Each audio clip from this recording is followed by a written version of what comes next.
Hey everybody. Make sure we're clear. Focus on me. Hi everybody. Welcome to another Toy of the Day here on castorscorner.com. On our YouTube page. Castorscorner.com is where you'll find a full gallery of these figures. So brightened it up. Made some new lights in here. We still haven't straightened up, but we're getting there. So today we're going to take a look at some of the Dark Knights. Some of the, I don't even know what to call them, to be honest with you. I know nothing. I tried to read the storyline. I bought Dark Knights Metal, Road to Metal, or Dark Knights, or whatever it's called. I'll admit, like, I have no idea. I have no frame of reference, other than I know that these are mashups. I know that these are mashups based on what they look like. Like this guy. This looks like Doomsday. But he's got the Batman ears and a Batman symbol, so I know he has to do with Batman. I said when McFarlane took over, everybody was trying to figure out like what would be like what he was going to do. And when he started doing these guys, I said, this is what he's made for. Todd McFarlane is the creepy toy maker, creepy figure, Spawn, all the different things he's done with that. Him doing these Dark Knight metal guys, I think they're Dark Knight metal, Dark Universe, whatever figures, was what he was made to do. Because I think these look some of the best figures that he's done. This guy's massive. He's not as big as Bane, and everybody wants him to be bigger, but compared to the other Batman figures, I think he looks pretty good. And I guess they call him Devastator. So like Doomsday fused with Batman from another Earth. Cool. He's got red eyes that kind of, they're a lot more subtle than they're going to look on camera. On camera, they look pretty bright red, but it's a lot more subtle shading that kind of comes out from the eye sockets. Oh yeah, I'm your host, Khalil. I always forget to do that. And check us out on all social media. We're at Castor's Corner. He's pretty good. The metal pins in his feet do stand out more so than I would like to admit. And for whatever reason, they were able to get these wrists. Well, I guess because they don't. Well, I guess. So the other day when I was talking about Bane and how the wrists don't really fit in, if they had done them as one piece and reversed it, this would have been what they should have done. See, they figured it out here. So here, the wrist peg is in the forearm, and it's not the reverse. So they're not trying to slot in, they're slotting out. This would have worked for Bane. I don't know why they didn't do it. That was kind of dumb. I'm sorry. It just was. Because like these wrists work just fine. They've got a good range of motion. They work on this figure. It could have been done for Bane, and I wouldn't have hands that just flop right out every time. So anyway, really like this guy. Might be my favorite of the bunch. The first one I got my hands on, though, is this one. So I guess this is Cyborg mixed with a Batman character. And the pictures really do it justice.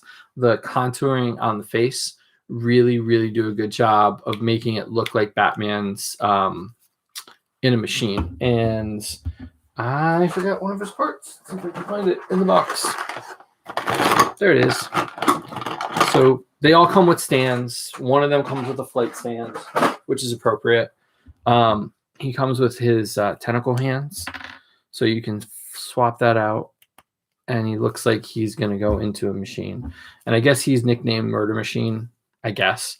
I don't really know much about him, except that he is Batman mixed with Cyborg. So colors on him look really good. The ratchet joints work really well. I don't even mind seeing the ratchets on the figure and the arm here, because honestly, I think it adds to the texture of a Cyborg figure. The shoulder pads don't really hinder the motion, so he poses pretty well.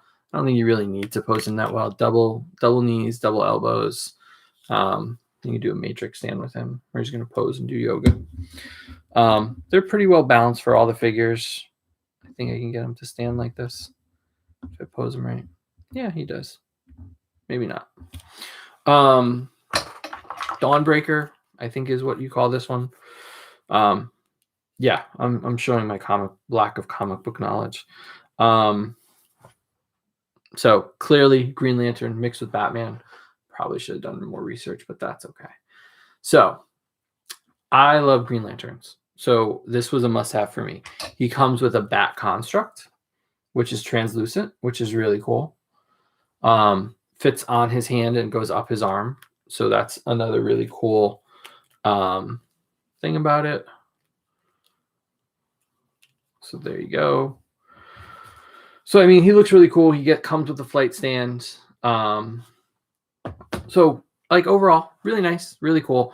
So where does this one fall apart? Because I thought he was going to be my favorite. Well, he falls apart because you can get him into some fun flight poses. Like the knees and the feet are really good. Shoulders, good motion. Now, here's where it falls apart. This gear right here, you can't turn his head really. Like there's very limited mobility in his head in any way, shape, or form because he's attached. And I get it. It's the design piece. It's the way it looks. But that does hinder his ability to kind of really interact with anything. He can sort of look down. So if he's in a flight pose, that's fine. But he cannot look side to side or you're going to break these connections. And I think over time, those will become brittle. But I don't know. It's still cool.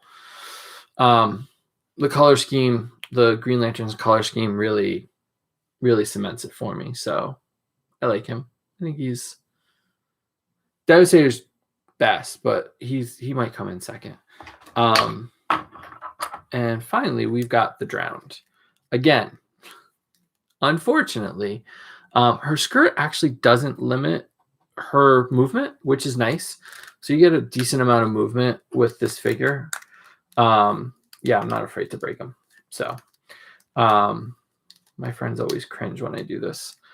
But her hair and her collar, so she got a popped up collar, between those two things, looking in other directions is not going to work. And if you do turn her head, she looks down rather than looking straight across because the hair pushes the neck up and it makes her look down. So she comes with a trident. I guess this is Bryce Wayne from Another Earth. And I just read her card, so I know that. She mixes her DNA with Atlantean DNA and becomes the Drowned. So she's the last one to have come out in this Dark Justice League version of Batman. We have one more. We have Red Death and Flash. We've got that 2-pack. That's coming up tomorrow night. So we'll take a look at him and get the whole Dark Universe together. But I like her. I think she looks really good. I think she's a really good figure. Thankfully, she comes with stands. These heels and the feet don't look great or don't work great for standing, but overall not too bad. So yeah, so there's our look at the Dark Knights, as I've nicknamed them. That's might actually be called what they're called, but again, I tried really hard to read those comics. It's just not happening. There's too many words. There's not enough action.